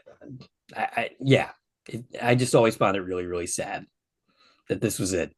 Yeah. All right. Okay. After Al the hologram leaves, Al the bartender comes out saying he always found coincidences amusing. Sam asks, "You still want me to believe that I'm the one leaping me?" Al uses a priest metaphor, which Sam points out he's been a priest. He says, although you might move from parish to parish, doesn't he have to accept responsibility for the life he leads? Sam points out that even priests can quit. Al says true, but they can also take sabbaticals, particularly before embarking on a new and difficult assignment. Sam asks, "Are you telling me the leaps are going to get tougher?" And Al asks him, "Where would you like to go, Sam?" Sam answers home, and he's very emotional at this point. He'd like to go home, but he can't, because he has a wrong to right for Al. And he turns to Al, the bartender, and says, "You knew that, didn't you?" And of course he knew that, because they had that conversation earlier, but yeah, that's besides the point. Al, the bartender, puts his arm around Sam and emotionally says, "God bless you, Sam." And Sam leaps into Beth's house during the events of MIA. And I note that she's still dancing. She's dancing. Which means that Al should still be there. He might be. Because when that episode ended, Al left, and that's when Beth stopped dancing. And then she started crying. Mm-hmm. So if she's still dancing, that means Al is still there. Right. So Sam, Al that he's not synced to anymore. Right, yeah. But Al should still see him and be like, "What the heck?" But anyway, I wish we could see that from Al's perspective if that were the case. But anyway, Georgia on Her Mind is playing. Georgia on My Mind. On My Mind.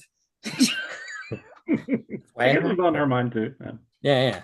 It is probably on Beth's mind. Yeah, I think that's an accurate statement. I think she's thinking of Al, not Georgia. Sure.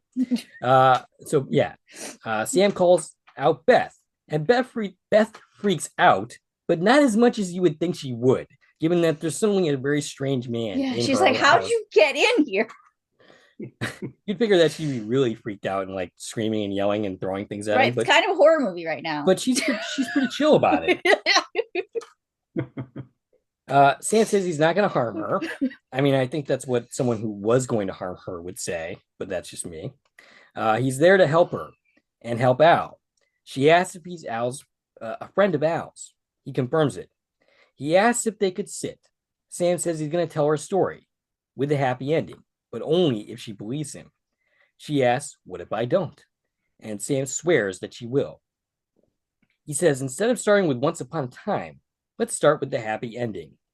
He says Al's alive and he's coming home. Sam smiles tearfully. Beth starts to cry. We pan over to a picture of Al. The picture leaps, and then we leap into black screen. All right, so before we get into the title card, my 13-year-old self saw this picture leaping and leaping into nothingness and going, what the heck just happened? Did Sam just die? Like, literally, what happened here? Okay, give me an explanation for why the picture leaps, Brian.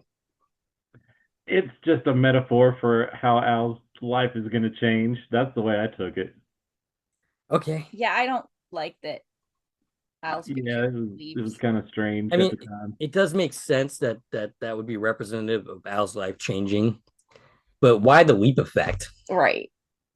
Just to It do literally. it. I I think I read on your site someone saying that they think that there was a leaper trapped in there who was trying to change events but couldn't. Trapped in the photo? I don't know. That's one of the that, but yeah. All right, and then we get to the thing that I've been complaining about for 30 years, the title card. You can read them out? Sure. Beth never remarried. She and Al have 4 daughters and will celebrate their 39th birthday in June. Their 39th wedding anniversary. Right. Sam Beckett, spelled wrong, Okay. at least in our version, never returned home. And that is where the episode ends. And that is where we're going to have our 5th keyword, which is home. Home. Okay. The last one, home. So if you're in the contest, you've got all the keywords. I'm not going to say them again because you have to watch this video. Yep. That's the last one. So we'll do the drawing on the 11th of October, and you will get this convention t-shirt free. And I can't play. I'm sad. All right. So with respect to Deborah Pratt, and I do understand the whole, and we've already talked about this, I do understand the whole idea of not actually bringing Sam home. This execution, however, I don't like. I don't like that we end with a title card. You know, I think I would have preferred to have ended with that deleted scene, honestly, that is on your site with Al and Beth talking about how he's going to find her. I think I credited Matt Dale with that, but it wasn't really him. He may have had something to do with it along the lines, but it was actually a Reddit user named Leaper1953 that found it. Okay. Allison Pregler had discovered negatives from that earlier on, but he found the video, and then Morgan Felden, who is responsible for my website staying online all these years, actually cleaned it up and tied it in with the last scene of the episode, which is really cool, by the way. So go check that out if you haven't seen it. The script, there's 2 alternate endings in the script. The first alternate ending actually is this scene that you see that they found. It's the same one. So it validated that script, even though Donald Belisario said it didn't exist. It did, and it was filmed. And then the other scene is the one where Al leaps into the future, which we can get to whenever you want. Okay, we might as well talk about that now, so we're bringing it up. Okay. Let me get to it. Okay, so it picks up after the framed photo. It doesn't leap though. It just moves into, I guess, their den, Al's den in the future. It says it's the year 2000. The room is a classic den with leather and wood and a warm, comfortable look. And then you've got the observer and Beth, who is Al. Al's the observer. Beth is older, hair streaked with gray, and all that kind of thing. I guess kind of like we see her in the Revival series. But Al says, wherever he's leaped, Sam's still himself. Beth says, because no one's in the waiting room. And then Al says, there's no other explanation. Ziggy's starting an Anna search in the morning, but I got a feeling Sam's leaped beyond his lifetime. And Beth says, into the past or the future? And Al says, the future. Don't ask me how I know. I just do. He's in the future, way beyond his lifetime. And Beth said, how'd he get there? And Al says, the bartender sent him. And then Beth said, the bartender. And Al says, why not? Anyone who has the power to leap Sam through time can be anyone he wants to be, a bartender, a train conductor, or a steam bath attendant. I'm not going to go to the whole thing, but basically in that, it validates that Al's place is a real place. He was there. The bartender is the one who they suspect is leaping him, and it kind of goes from there. So you can read that on the website too. Gotcha. Interesting. Yeah. So Al, the bartender, before Sam leaves to go back and save Al's and Beth's marriage, says that Sam can take breaks. So my question is, why did he not at least visit his wife to explain his decision? Why did he Well, not? he doesn't remember she exists. Okay, fair enough. But he remembers that Al exists. He remembers he wanted to go home. Right. So yeah, if you have the power to go home at any time, why don't you go home? I mean, Or And does then you that can leave mean again. right? But does go it mean home. he never went home again, or did he take the sabbatical and maybe go home every so often, just not And permanently? visit Al and say, "I'm fine, I'm okay," and Right. not let him worry about And it for like 30 years. you know, go home between leaps, like Right. you planned to do in the original project. Exactly. And if there had been a season 6, they would have figured out a few more things probably somehow or another. Mm. So but Al in the extended alternate ending here that I didn't get to, Al leaps into Al's place, Okay. and he's like a blonde woman or something like that, and he talks to Al about some things, and then he finally goes and ends up in the future. What do you Gotcha. think? Could it be a TV show or whatever? Who knows? But that's the way it ends. All right. Yeah. So on the one hand, the whole all the discussion about like if we had actually had Sam leap home, that would have ended the series. I get all that, but it's the execution of how we did this that still bothers me even to this day. Even though I've somewhat healed, from talking to Deborah, and I made my peace with the fact that Scott Bakula is probably never going to reprise the role of Sam. So the closure we got is what we got. Effectively, you have to make your own closure, and yeah, I more or less made my peace with that. But yeah, any final thoughts or anything that you want to say before concluding? I think there's still plenty we could talk about. There absolutely is. Oh yeah. What have we not touched on? I know there's stuff here. Beyond a Dream, what is this? What are the other explanations you can come up with for what Al's bar actually is? I'm looking for something. Go ahead. Stappa is a leaper, right? But a dead leaper, so he's like a ghost angel thing. Similar to Angelita. What about everybody else? Yeah, are they leapers themselves? Because we see in the mirror, every person in that bar has a different face. Well, only Gushy was shown. They all had a different face. Oh. Every single person in the background had a different face as well, which is something I never picked up on until I was taking notes this week. It's possible that these people were made to look like people familiar to Sam, and that they actually weren't. That's not how they looked. It was a way to like confuse. But they weren't all people that were familiar to him. Fair. Yeah. Like Ziggy wasn't somebody he knew. Mm-hmm. But he definitely was a different face in the mirror. Mm-hmm. So were they all leapers? Were they all dead? Were they the people that all died in Strappa's mind? Maybe. Could be. I had a whole nother thought, but I just lost it. It's not in the notes.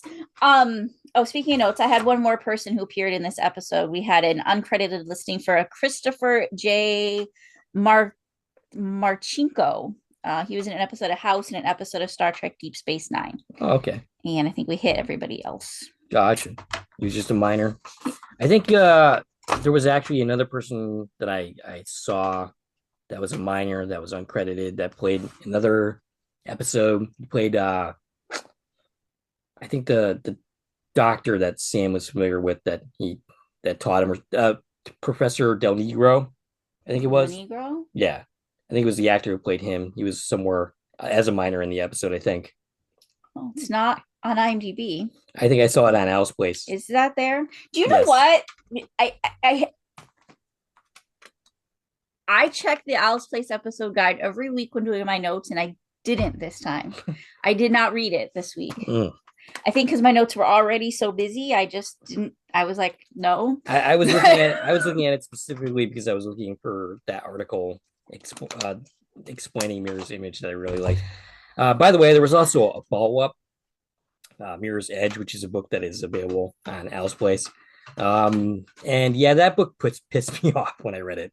I found it on my senior trip, and I'm like, ooh, The Last Leap Adventure. Maybe this will give me the closure that I didn't get with the original series. And then it just leads into Mirror Image. And I'm like, oh, you got to be kidding me. But yeah, that book really made me mad. And also, I didn't really like how Sam was characterized in that book. And I believe that book was written by Carol Davies. It was a little odd, yeah. Hmm. I don't remember it. No? I'm pretty sure I read it. Sure. You can read it right now. Downloading it from houseplace.com. You can. It's What else not did I want to say? houseplace.com. There was definitely something else I wanted to say about these other people. I don't know what it was. I didn't know anything about La Negro, the guy that plays the Negro being. I don't have any record of that, so I'd have to go back. It might not have been him. So, did you make this up? No. There was definitely a guy that was in another episode that played somebody. Well, I guess that's not very helpful, but it's on your page, Brian. We just said them all, didn't we? It was not on Internet Movie Database. You didn't get a line, but it definitely was one of the people that showed up on your site, Brian. The only other one that I remember is Rich Whiteside. He was in what's called what he called the Walla Group, which is like people in the talking in the background. I don't know that you can actually see him in the bar, but Rich Whiteside was in the Leap Home Part 2 and A Leap for Lisa. He was the guard, the shadow guard for Leap for Lisa. Gotcha. Did you find what you're looking for yet, Brian? No, we kind of covered it all there.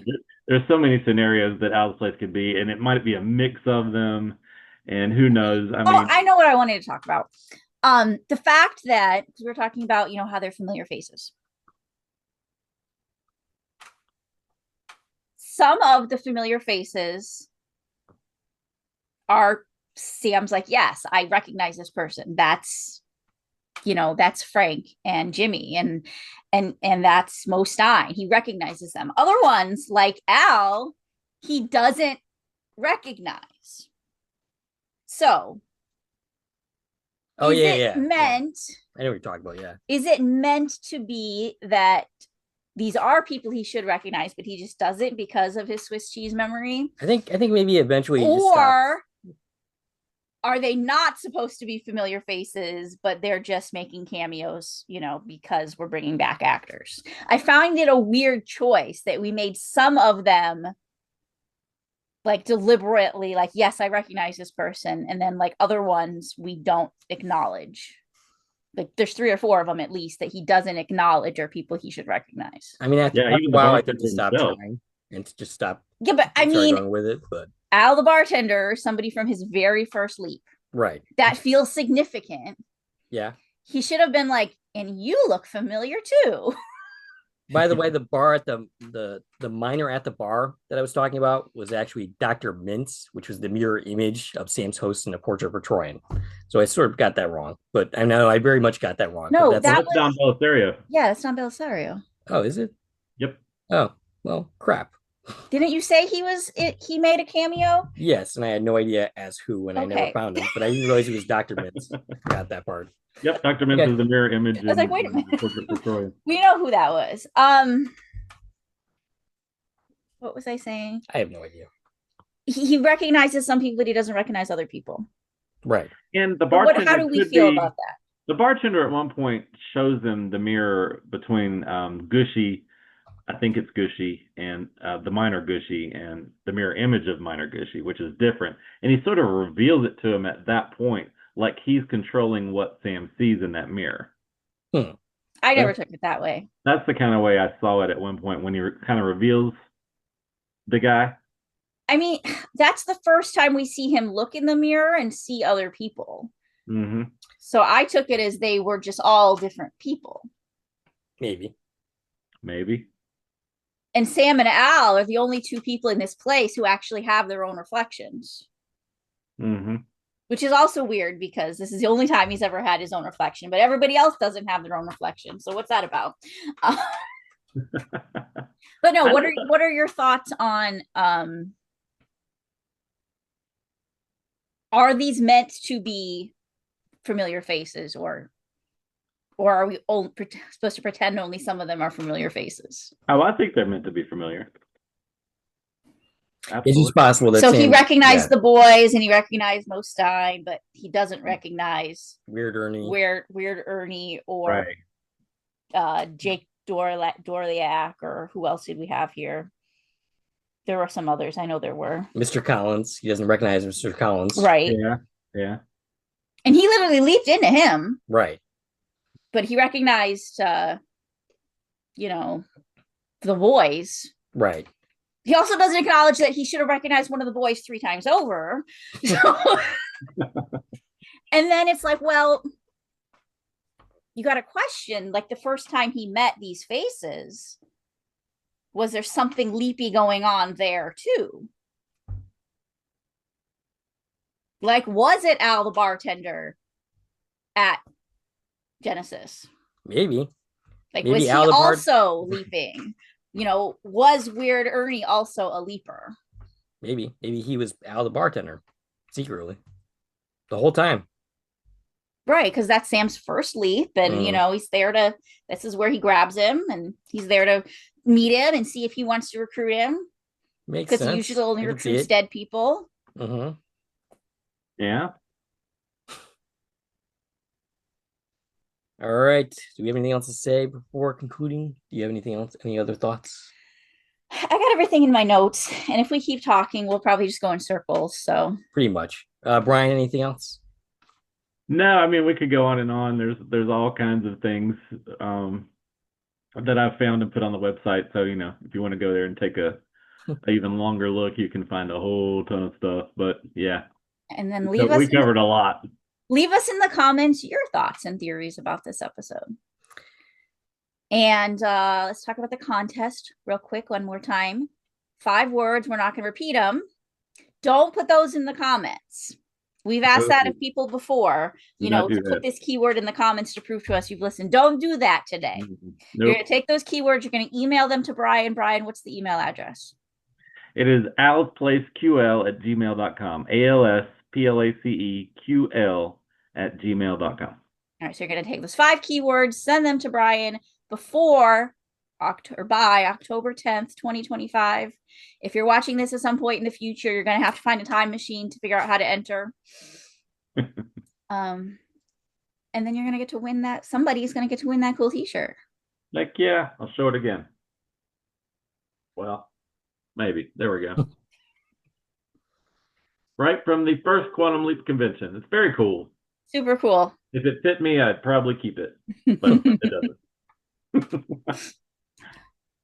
All right, guys. It's been a hell of a journey. I've now covered every single episode of Quantum Leap. But I haven't. She hasn't. So Yep. We're gonna have to keep going. Yes, we're gonna wrap around, do all those episodes. Now we've already done Genesis together, right. So we're not gonna redo that one. Go check out the 35th anniversary show. That's where we talked about Genesis together. When we loop back, we're gonna start with Starcrossed. You know what's crazy? This is the only series that I've now covered every single episode of. Any others? Well, I mean, that's actually not true at all. That's not true. I mean, I'm not talking about the one season shows that got canceled, like Teacup and Extended Family. Teacup, Extended Family, Earth Abides. We've done a lot of whole shows. Okay, fair enough. But this is the one that actually lasted for like more than a few seasons. What did you say? Nothing. Okay. I didn't say anything about Teacup. No, nothing. Did you like that series, Brian? I'm getting a no. No? I mean, it was okay. I thought it was like slow moving. Like I wanted them to, some points I was like, just get to it. What the heck is this line mean? There we have it. The only show that Brian has ever liked is, in fact, Quantum Leap, both series. Yeah, so like I said, it's been a hell of a journey. I'd like to thank everybody who's listened to me over the years babble about the show and commented and stuck with me through this. And meeting Brian Greene, real honor. And of course, we're going to see him again real soon when we go to New York to stop Acula again. Again, New York. Yep. All right. So we'd like to hear from you. What'd you think of this episode? What'd you think of this podcast? Stacie can be reached at. I can be reached on Twitter, X, Instagram, Threads, and Blue Sky at TV and Coupon Talk. Brian can be reached at. Can I say it right or wrong? Do I have to spell it wrong and everything? You can say it right. You can say it right. People can actually reach you. QuantumLeap-alsplace.com, or you can just Google Al's Place. Come right up. That's how I find it. Al's Place and Quantum Leap you'll want to Google together. Sometimes you'll get the restaurant, but usually yes. All right. And don't go to alsplace.com. That's No. not it. That's that like will not furniture bring you or there. kitchen store There's a supplies. there's or a something. dog on it. A dog? There's a dog. Not us with the dog, no. All right, if you like this video and want to support the channel, the number of ways to do so, you can follow me on Twitter at Core Productions. You can join the Core Productions Facebook page. You can buy something from the Core Productions store on Zazzle. You can buy me a copy. You can get a cool mug. You can join the Core Productions membership for 99 cents a month. And of course, you can like, share, and comment on this video, as well as subscribe to the channel. This is Dave and Stacie and Brian from Core Productions signing off.